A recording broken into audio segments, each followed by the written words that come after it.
Alright guys, as you can see, I've completed the isolated sections.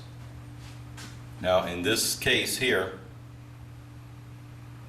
there are three sections, three isolated small sections of track. Here's 1, 2. The reason for that is that I have to deal with not only this switch here, but the one right behind it. So the first set of isolated tracks are connected to the first switch, and the second one are connected to the switch behind that. Let's give it a go, see how it works.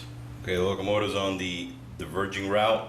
In this case it's the main line, but for purposes of the switch position, it's the diverging route. You can see by the green dwarf signal on the station track coming out of the station track joining the main line. The switch is set for the clear route, and the one behind it is also set for the clear route. Okay, here we have the locomotive on the main route. These crossover switches are aligned with the main route, so they're in the clear position. You will see each one of these two switches switch over after being activated by the locomotive going over each of these isolated track sections. And as you can see, we're getting the green indicator on the station track itself, meaning that the route is aligned for the station, not the locomotive at this point. But let's see it work.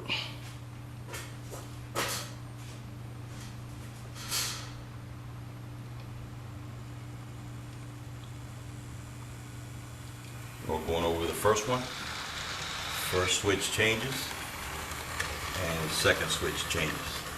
All right, hopefully you can see this a little better. Here's another view of the auto throw feature.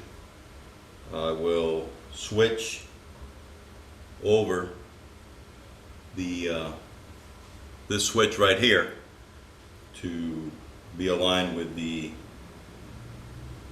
clear route. And then you'll see the locomotive come down the track, and it will switch each of the switches on its own. There it goes.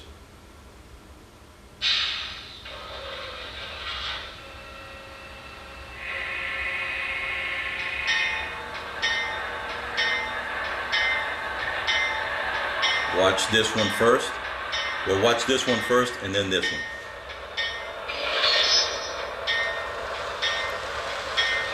There you go. Now they're both aligned.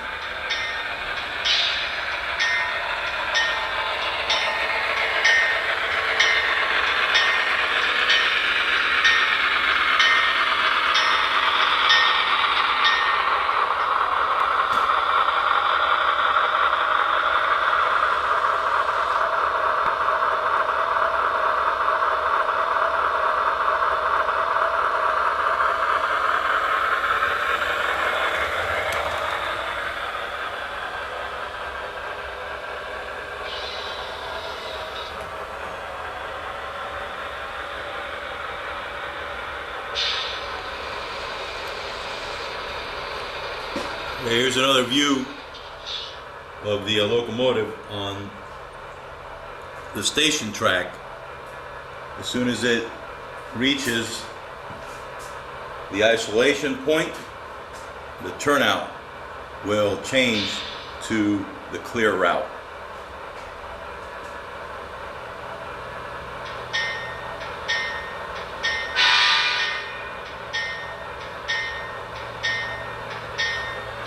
Isolation point, turnout.